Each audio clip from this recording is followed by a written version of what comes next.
Hello, everybody. Welcome to another episode of the Thriving Adoptees podcast. Today, I'm delighted to be joined by Jacee. Jacee, I'm looking forward to our conversation today, Jacee. Yeah, I am Yeah. too. Fantastic. So, Jacee's mum came on the show a couple of months back, Dana, and um, so there'll be a link to that in the show notes if you want to find out more about Jacee's mum. So, Jacee grew up with adopted siblings, and you're also an adopted parent, right? Yes. Yeah. So, lots of depth and lots of different perspectives to explore this subject of ours from today. So, when you hear the word thriving, what does that mean to you, Jacee? Um, Thriving would from my house would just be peace.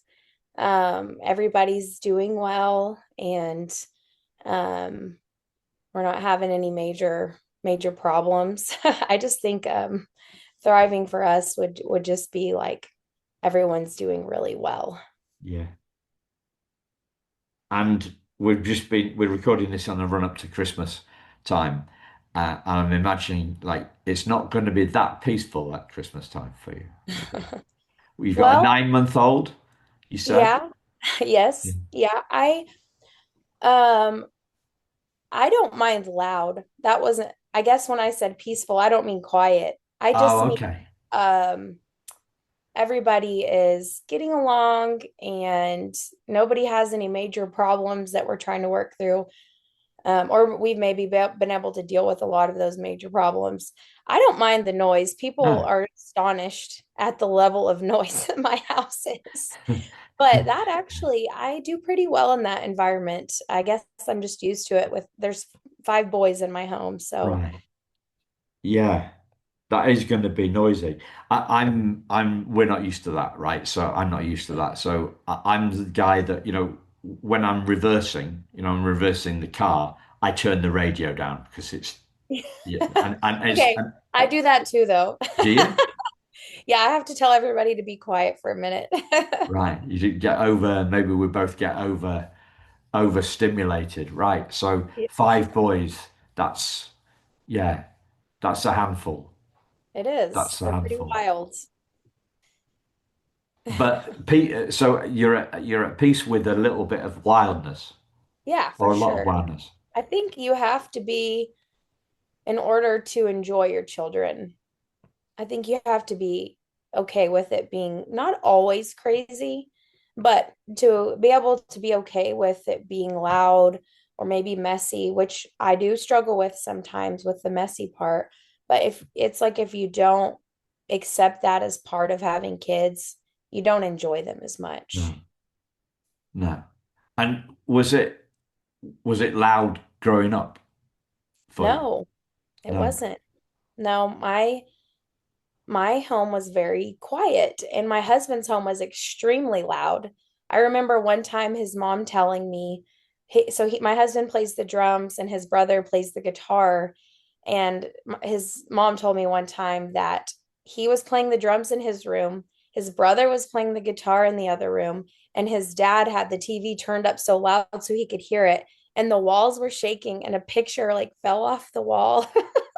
So we were two different worlds growing up, even though we both had a few siblings. Um, my home was very quiet.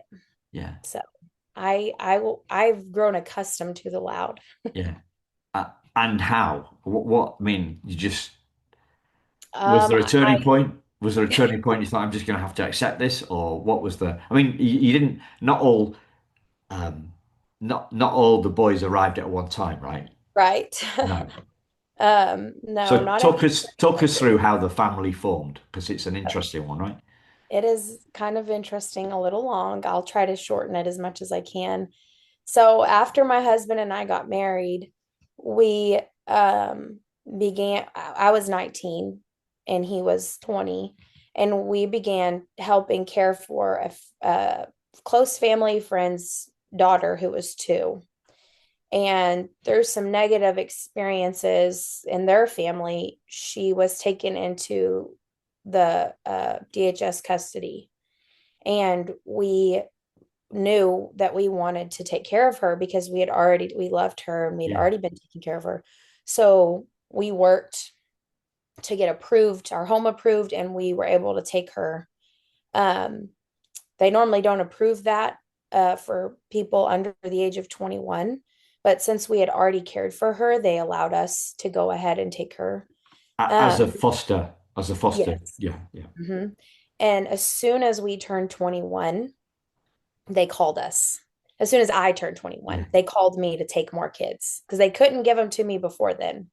So the little girl eventually her family kind of got things together and she was able to go back home and be with her right, family. And the like a few days after I turned 21, they brought me two children, which are two of my children now. yeah, And we began taking care of them, a boy and a girl. They were 3 and 4 at the time. Um, and through that experience of just we had already had the experience of loving somebody else's child, and I feel like we did a pretty good job. I really feel like my mom helped me a lot. But it went pretty well. And as time kept rolling on, we had a few other kids come and go um through foster care. And then we got our oldest daughter, who was 10 at the time. And a lot of people told us we were crazy for that because we were so young. But we just really had peace about it. I prayed about it. I'm a Christian, and I just really felt a lot of peace about that. And she came to our home, and it just felt like it was how it was supposed to be. And right after that, I found out I was pregnant.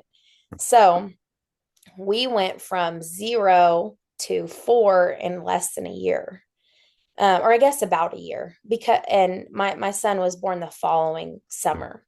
My yeah, at the time youngest son. yeah. And then the year after that is when all three kids got adopted. Wow, Then we had one other child who lived with us for a while after that, and then that was kind of the end of our yeah, foster and adoptive journey. yeah. So I want to take you back a bit. So you've taken in this 2-year-old uh, girl who Mhm. to fostering, and then she's reunited. So how did that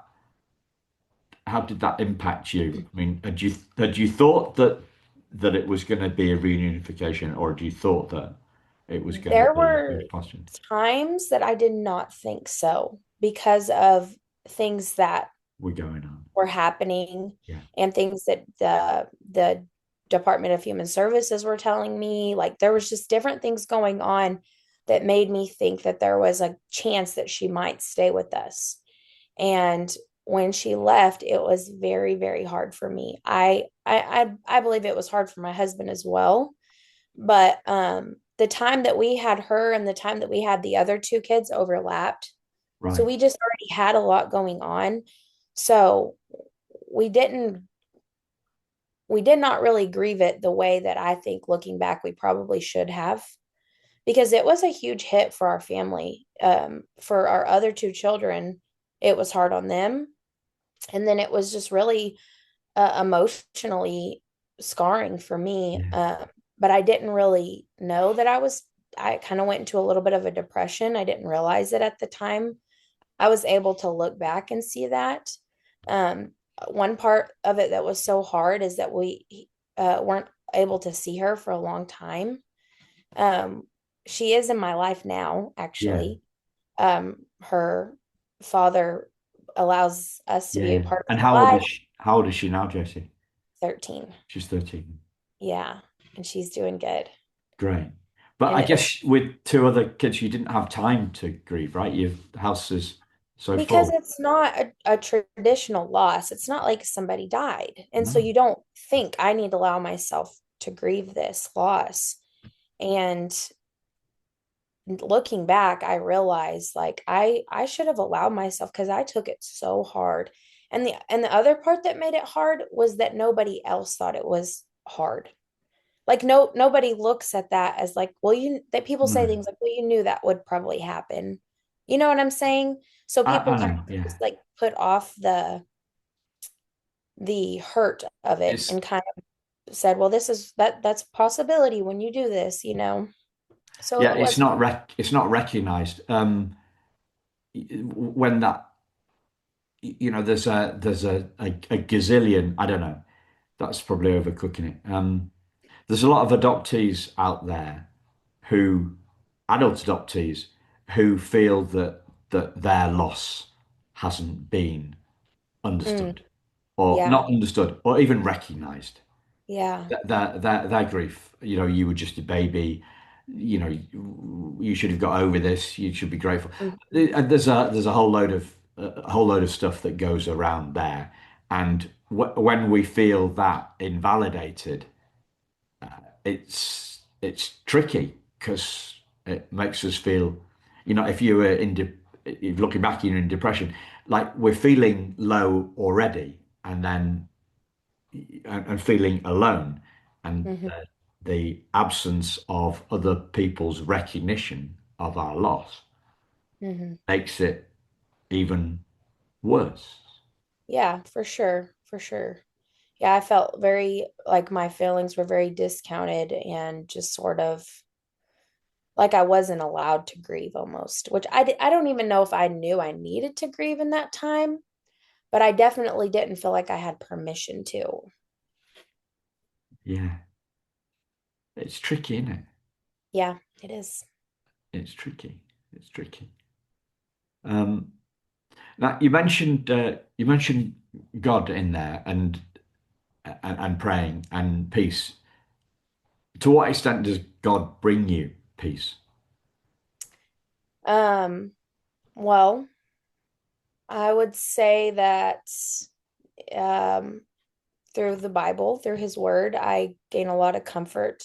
One scripture that comes to my mind and something that my husband and I have always held on to is it says, God works all things together for the good of those who love him and are called according to his purpose. And so, even when my life is a disaster, even when I'm at my lowest, I know that he's working all things for my good. And um, it's really amazing whenever you can get past something and then you can look back and see how he did work that for not only my good, but for the other people's good that are involved in the situation. Yeah, Like there's just been different things that I've been able to look back and see, even though this wrecked me, God still was able to use this for my good, for my betterment, to make me a better person, a better mom, to make my life better, to show me how to help other people. I feel like some of my losses and hardships through my foster and adoptive journey have helped me to help others. So it's not just about my good, but it also about the good of others. yeah. That landed really profoundly for you, I think. Yeah, I asked quite a naive, open question. that's okay. I'm a very emotional person, so Yeah, you could ask me anything and I might cry. yeah. Well, maybe the good tears though.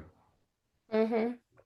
Yeah, my tears are probably a mixture of joy and sorrow. I feel like a lot of my life is a lot of that bittersweet. There's a lot of really great things in my life, and there's been a lot of really hard things in my life. But that is, um, those are the areas, those good places are when I can say, I know God loves me. He's working these things out. And those hard places are when I can say, I know God loves me because he comforts me. Yeah.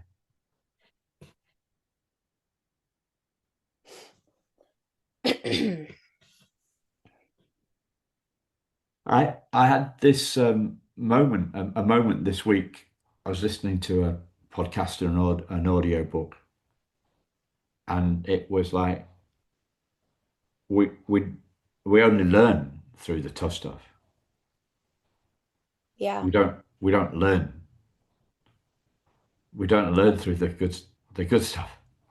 Yeah, there's a quote, I cannot remember who it's by, but it has always struck me as so profound and so what I need in certain seasons. It's when life gives me sweet, I say thank you and celebrate.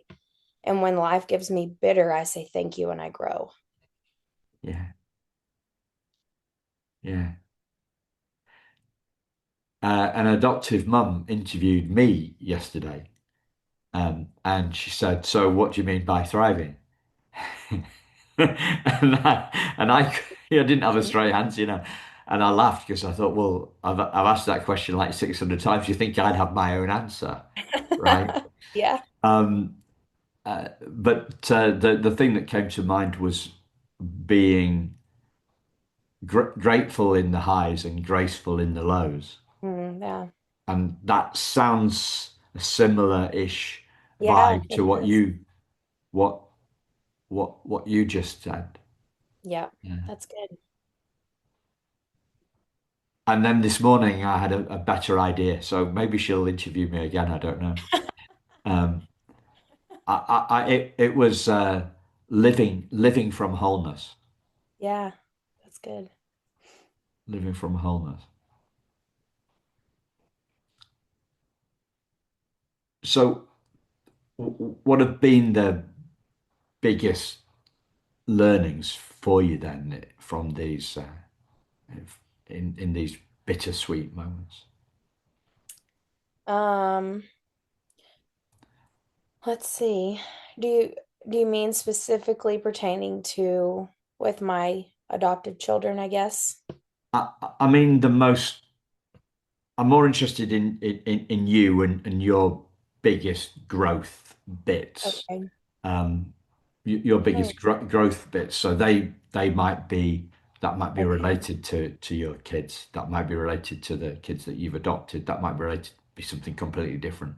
Just in terms of the most significant, the most profound stuff. I mean, we've touched on some pretty profound stuff with the God stuff already. Yeah. Like I'm happy to go Okay. wherever you feel mm, mm, will most benefit the listeners. Okay. So I would say um probably one of the main things that has helped me grow, and this may sound like so simple or like I don't know, but I feel like I have a habit or a struggle of kind of just getting things done, and letting kind of like the good of life pass me by. And I lost my dad. It's been about 5 years, and that um, loss really brought up a lot for me. But one thing it's taught me um, is to just cherish this time and to value it and not to get caught up in the um, mundane task of doing the same thing, because I do the same thing every single day with my kids, and I can be very routine, almost to like it's just like we're not even having fun anymore. So I really try to be intentional with my children about what I'm saying. I try to make each day a day to learn. I homeschool, Yeah. and I've tried to switch from we get school done from here to here and then we're done to have a whole day of learning. So I'm not saying we're doing textbooks all day, but Mm. like if we're in the car and I can teach them something about life, I try to do that. If something comes to my mind that I think is a good thing to know, instead of keeping that to myself, I take that time to teach them something. If we have extra time to do something fun, I try to take that time. I just try to be a lot more intentional because was I've always heard, life is short and things like that. I didn't realize how Yeah. true that was until I experienced such a heavy loss. So Yeah. that is one of the things I would say. has changed about myself in the last several years is intentionality with my kids.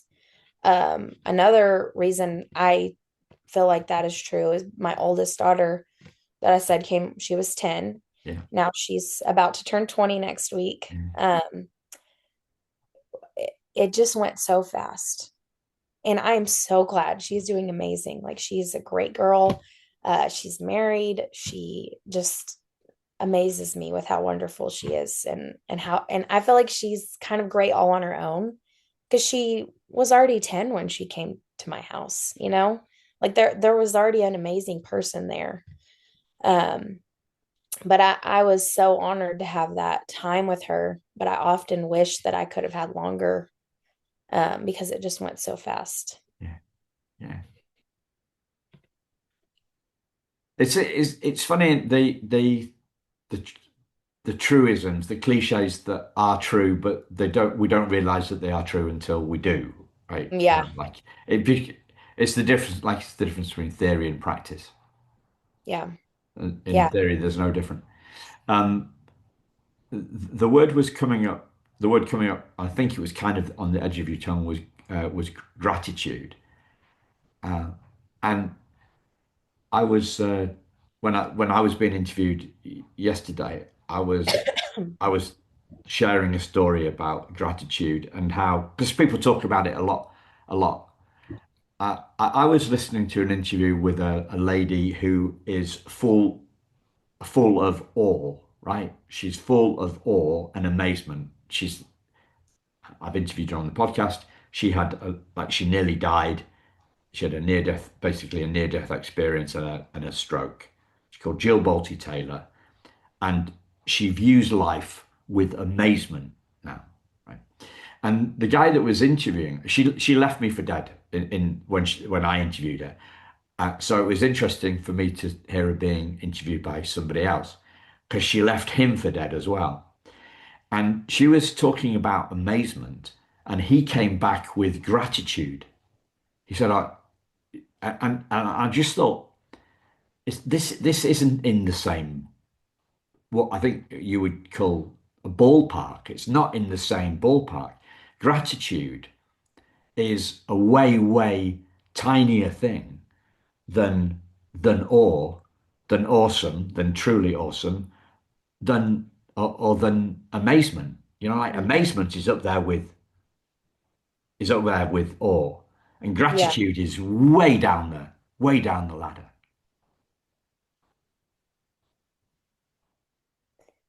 yeah. I I can see what you're saying.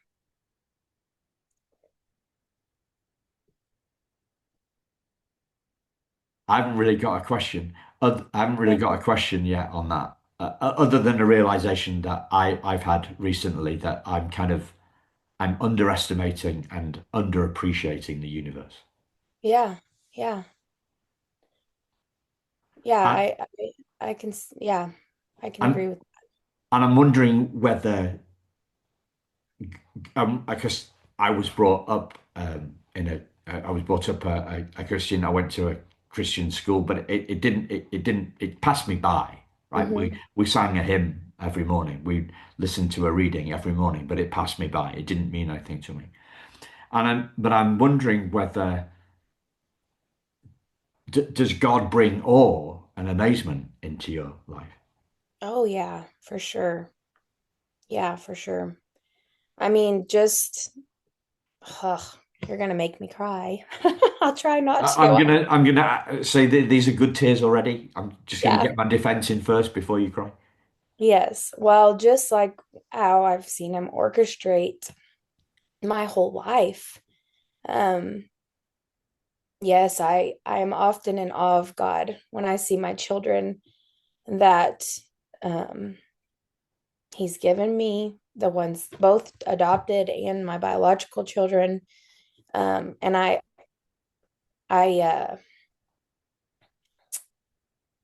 sorry. No, go for it. Just whenever I think I'm doing a good job making you cry. well, when I think about things like like my adopted son, when I think about the day he was born, thanks to social media, I know what I was doing that day because, you can go back and Yeah. see on this day, this many. And I was just a kid. Like I was still in high school and me and my husband were growing closer Yeah. together and getting to know each other. And it's just so cool that on that day, there was a child brought into the world that I was going to love. And I didn't even know it, but it was such a profound day. And I was just spending time with my husband, who was my boyfriend at the time. And, um, and then just all these years later, he comes into my life and he's just a part of my family now. And then this is kind of crazy. My oldest son was born on the same day as my oldest biological son was born on the same day as my oldest son. So their birthdays were together. And I just thought that was just so special. It, Wow. it, it may not be special to them because they have to share a birthday, but it was so Yeah. special for me. Just seeing how he's brought me all these people. And whenever the day my son was born, and I didn't know him yet, God had me in mind to be his mom. I believe that. I don't think that God didn't want those things to work out for his family, but I also think he knew the choices that his parents would make. And because of those choices, he allowed me to be Yeah. his mom instead of, anybody else. And because of that, my life's better Yeah. because I have amazing, amazing kids. Yeah. Um, and just I always am so thankful for my parents. Um, those are the kind of things that I just think only by the grace of God was I given these good things.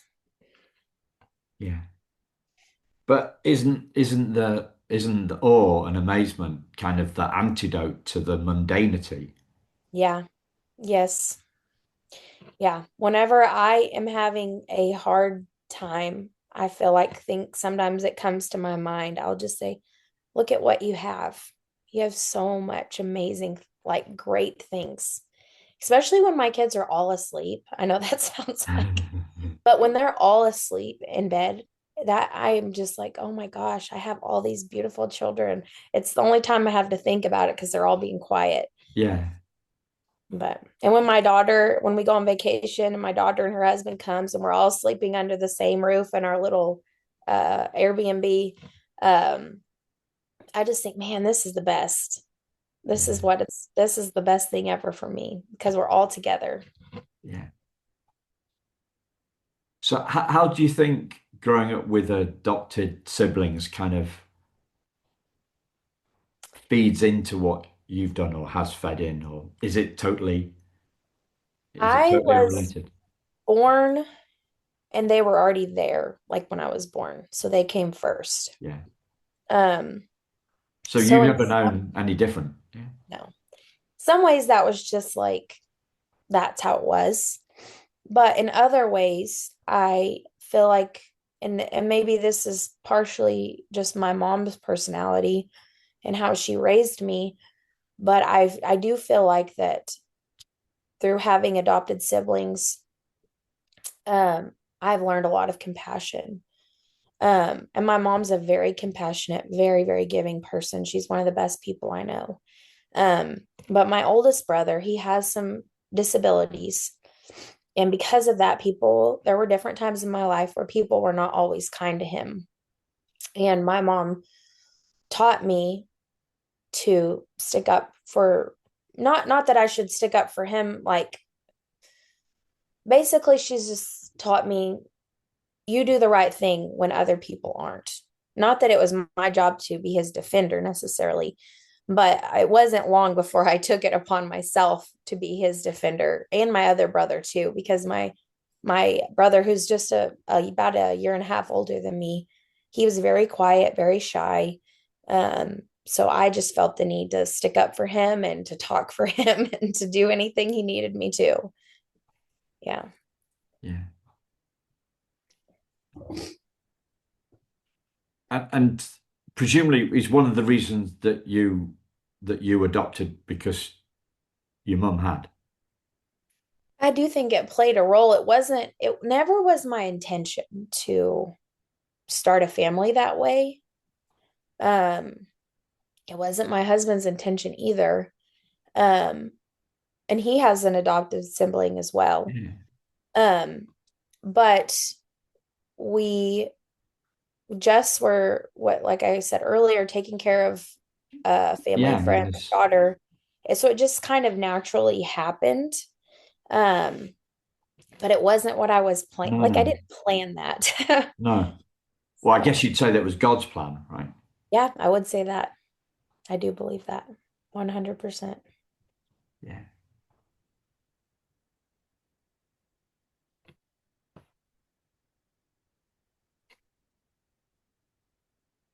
It's amazing how things work out. It is.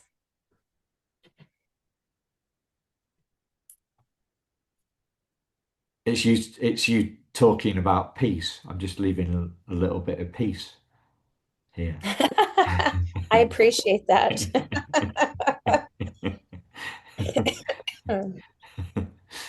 Yeah, and also you're the spitting image of some of our friends, their daughter. You look just like her, so Oh, really? yeah, I keep on, yeah, and the smile is exactly the same as well. Um, so that keeps on coming back to me in floods. So you've talked about not grieving that loss after the little girl moved out of the house and the reunification. That's clearly been one of the toughest times for you. Hmm. Yeah. And presumably there was some tough stuff growing up when there's this sense of unfairness and that these these um, these people were picking on your older older brother. Yeah. Yeah. What other what other tough what are the other tough stuff that you've been through and learned from and grown from? Well, I mentioned the loss of my dad. That was probably the hardest thing um, I've ever gone through. Um, my parents being divorced was very difficult for me.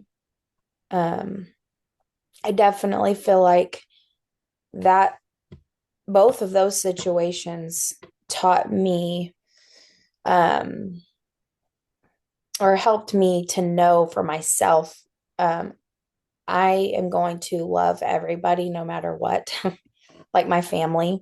So because there was just like not horrible, but just different family members, different aunts and uncles, some grandparents, that there was just unforgiveness towards each other. And it was almost like you kind of had to choose that as which person you were going to agree with or something. I don't know.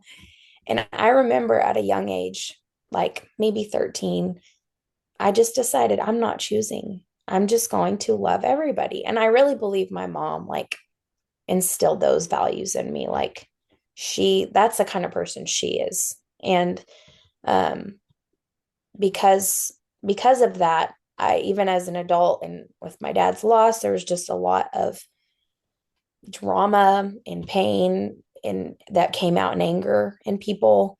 And sadly, that caused division in our family. And I just decided I'm not doing this. I'm not going to not be kind to people. I'm not going to be loving to people.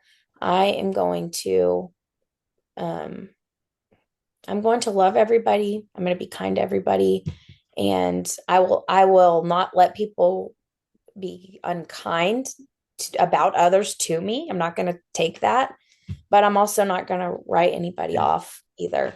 yeah, So I feel like those situations, I often am thankful that my mom really strived to teach me those yeah, values because I can see how other people, even in my own family, have allowed differences and problems to cause so much division and hurt and unforgiveness.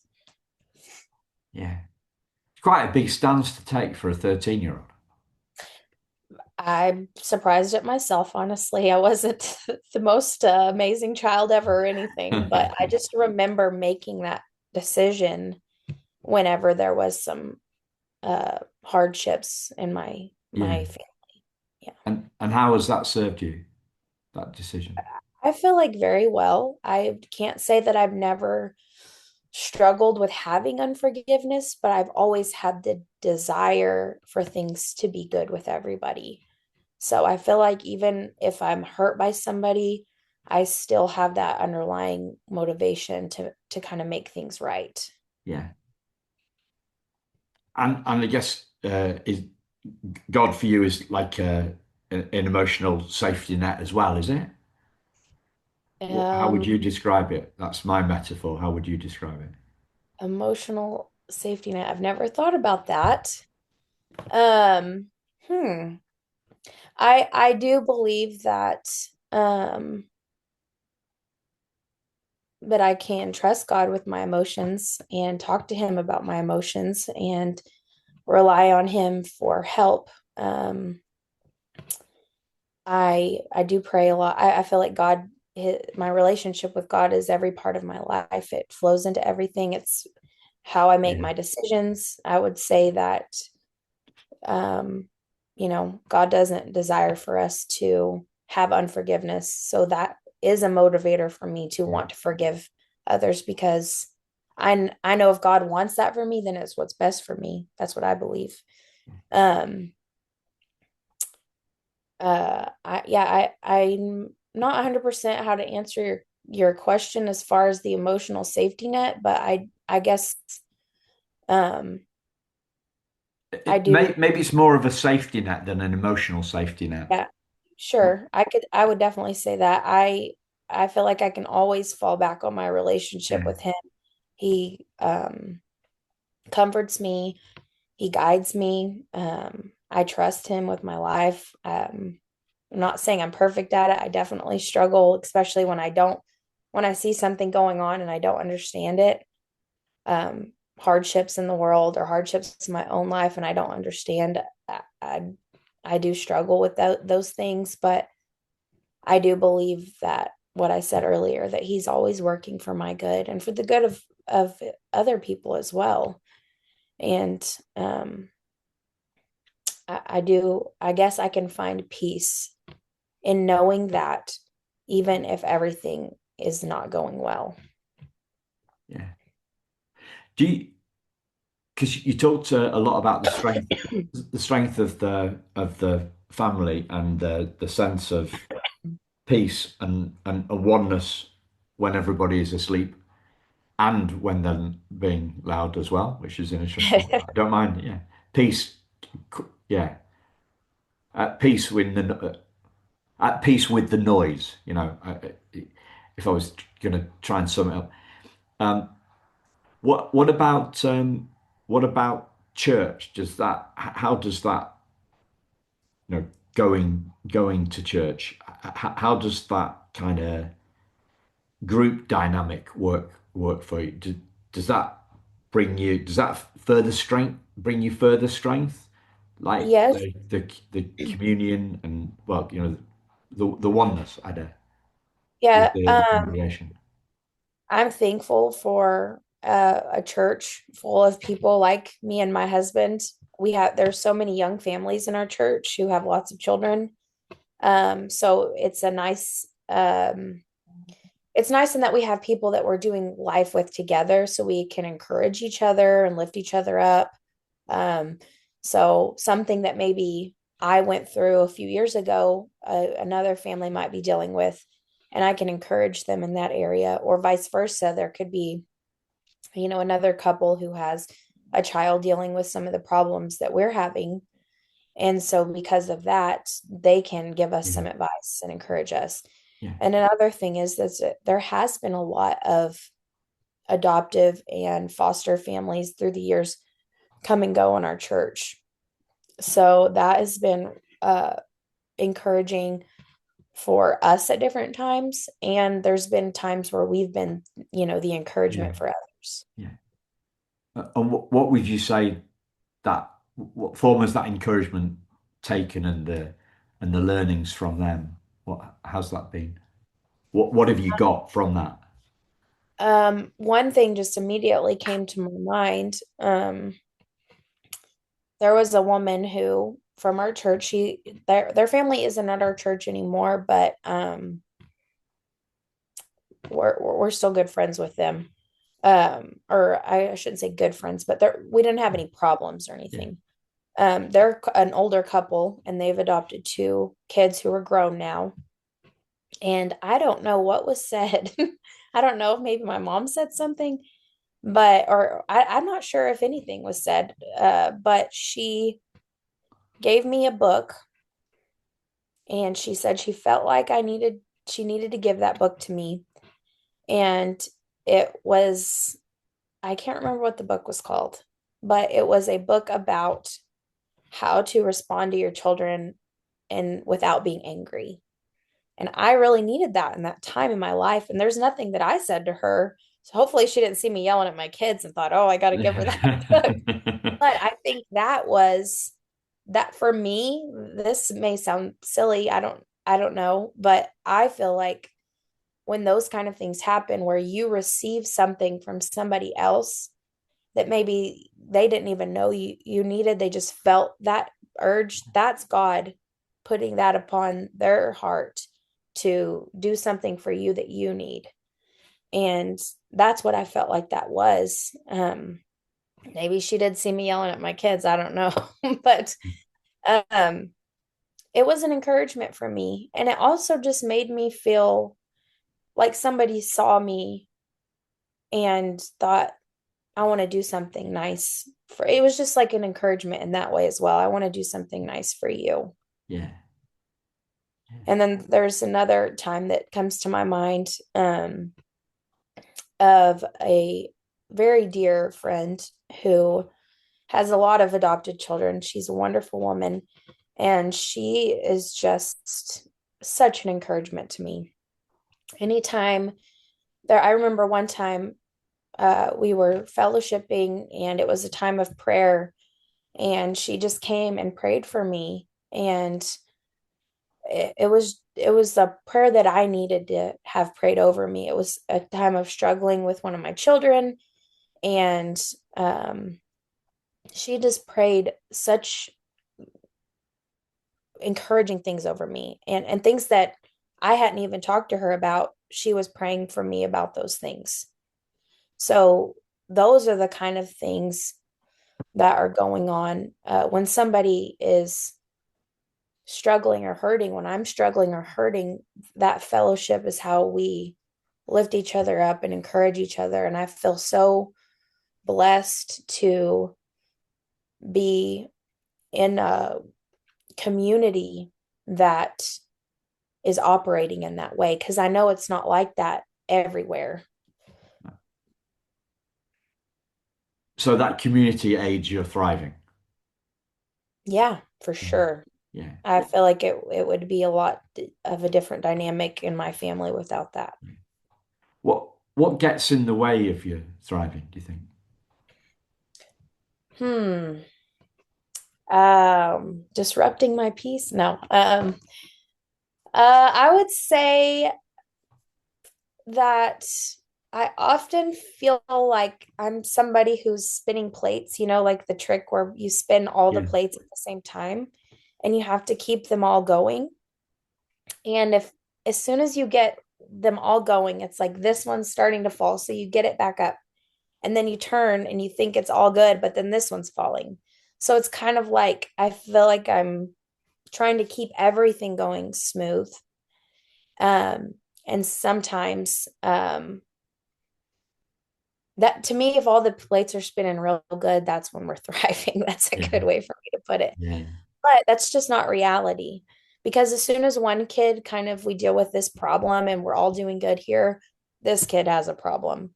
And so just whenever I'm not doing well, whenever I'm not um when I'm distracted, I guess that's a big one for me right now, is being distracted by other things, whether I'm, on my phone too much, or um I'm I'm being maybe I don't like to even say this, but maybe I'm being lazy about something, or I'm not taking care of something the best way I should. Like I'm just kind of brushing it Yeah. off and not really dealing with it. That gets in the way of us really thriving. Yeah. When I was reflecting back on when I was reflecting back on this interview when I was interviewed yesterday, I came up with this idea of living from wholeness uh, as a summary of what I think thriving is. The next question that came off the back of that for me was, well, so I'm living from the opposite from living from wholeness would be living from trauma, right? That was the kind of thing that popped into my head. The idea that popped because I often think in quite black and white terms, left and right. You know, what's the opposite to what this? Um, and I'm wondering how you see the relationship or is trauma an obstacle to thriving? How do you see the relationship between those two things, trauma and thriving? I would agree with you that trauma can definitely play a role in a child or an adult even thriving for sure. Um, Thinking about my children and some of their traumas, um, e even my adult daughter who's doing amazing, I know that there are still things like trauma wise that she has to work through, that she's still dealing with. The great thing is she's willing to, she wants to do better, and be better than what she came from. We still know her family; they're in our lives to some degree. We made that decision because of how old she was and kind of going off of what she wanted at the time. Um, and they're seeing the difference between her and the choices that they're making. It's so obvious that she is thriving. There are little things that will come up, and I'll say, hey, it seems like you need to deal with this or that, and thankfully she's like, yeah, you're right, I do. And she tries to to either talk through those things or deal with those things herself. Excuse me, I'm sorry. Um, and then like with my younger two children that are adopted, I'm seeing things as we go along where we have good seasons and then we have harder seasons where something will come up, something might be a trigger that kind of brings up some old past traumas, and it kind of pulls them back from that place that they were in where they were doing really well. Yeah.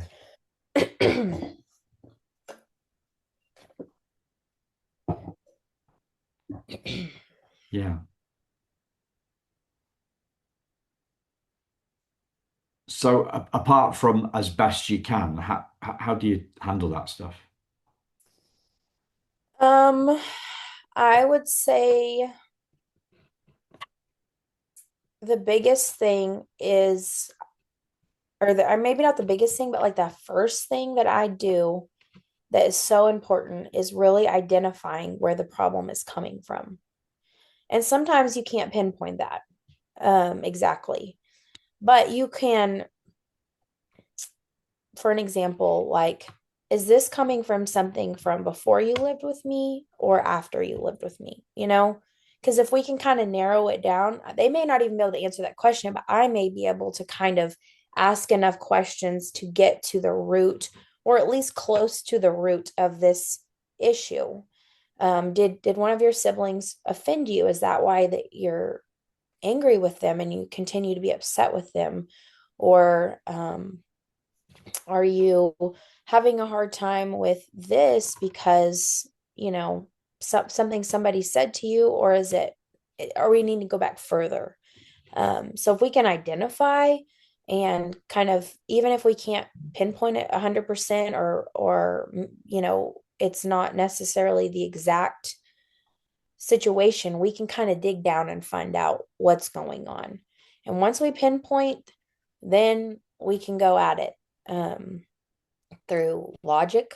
You know, I know you feel this way about me, like that, you know, I'm not trying to, like, one of my children sometimes kind of feels like I don't have their best interest. They wouldn't just flat out say that, but it's obvious because of how they respond.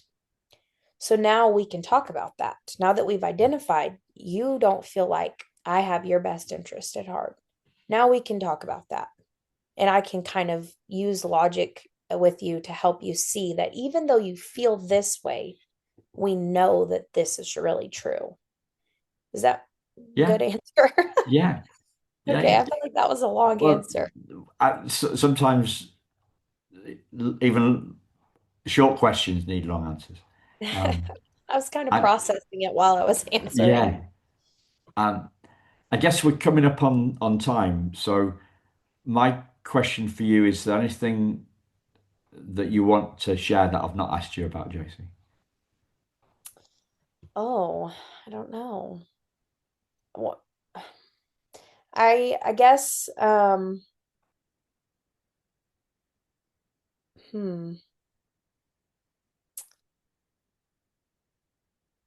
I really like what you said about thriving, about being grateful for the highs and gracious in the lows, and I think that's really um a good way to kind of sum up what I think would go a long way for most people who are adopting or fostering.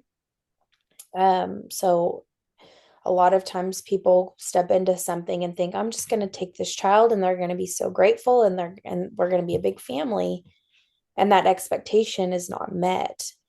Um, but if you can go into it looking at it from a different lens of, this is a hurting person who needs me, and kind of follow that of what you Yeah, said of being grateful when things are good, and really enjoying those times, and just having grace for a hurting person when it's not good. I feel like there would be more success and more healing for families who are yeah. fostering and adopting. And you know, a lot of adult adoptees hate being told that they should be grateful. Oh, that's terrible. I think that is just horrible. I when I think about people who are adopted and who have had bad behaviors, or even people who've been in foster care, my thought is, if you knew the reason behind that behavior, it would probably break your heart, you know? Like somebody might say, well, they just need to be grateful instead of acting this way. But I try to, and I'm not perfect at this at all, but I try to always think, I wonder why they're acting that way. What happened that could make somebody respond like this, you know? And that helps me to have a lot of compassion for people. Even people who are just in that I have contact with that are struggling or hurting, or maybe not treating me very well. I just remind myself, wow, this person must have been really hurt to have to feel the need to treat me this way. And compassion for others, um, I feel like can go a long way. Even if you don't know what happened, you can assume that it was probably hard, and it can help you to not be angry or hurt, or maybe even say something terrible like they should just be grateful. Yeah, That is just crazy. yeah. There's a huge difference between spontaneous gratitude and being told that you should be grateful. And uh, it's I think its effect is quite deep amongst adoptees who feel like that. So they almost become unable to be grateful for anything Yeah. because this single point is so it, Yeah. it's there's such bitterness around it, um, Hmm. and and it goes back to um, that grief not being recognized. You know, when you've been looking after that little 2-year-old girl for a while, and then when there was the reunification and people didn't feel that your grief was warranted or didn't see the grief or didn't you didn't recognize it. That's exactly the same thing that that goes on Yeah. for adoptees, or did go on for adoptees in the past, and it's still haunting them 20, 30, 40 years later. Like, Yeah. let's hope that adoption has kind of moved on. Let's hope as our emotional intelligence has moved on, one would hope that that'd be better. That's not a very thriving end to the conversation. Whoops. Whoops. I don't edit it. I don't edit anything, listeners, as you can probably tell. So it goes as it goes. Thank you, Jacee. Yeah, Thanks a lot. thank you. You're a star. Thanks, Thank you for the listeners. peace. Sorry. I said thank you for the peace. Oh, okay. You're welcome. I've enjoyed our piece together. Thanks, listeners. We'll speak to you again very soon. Take care.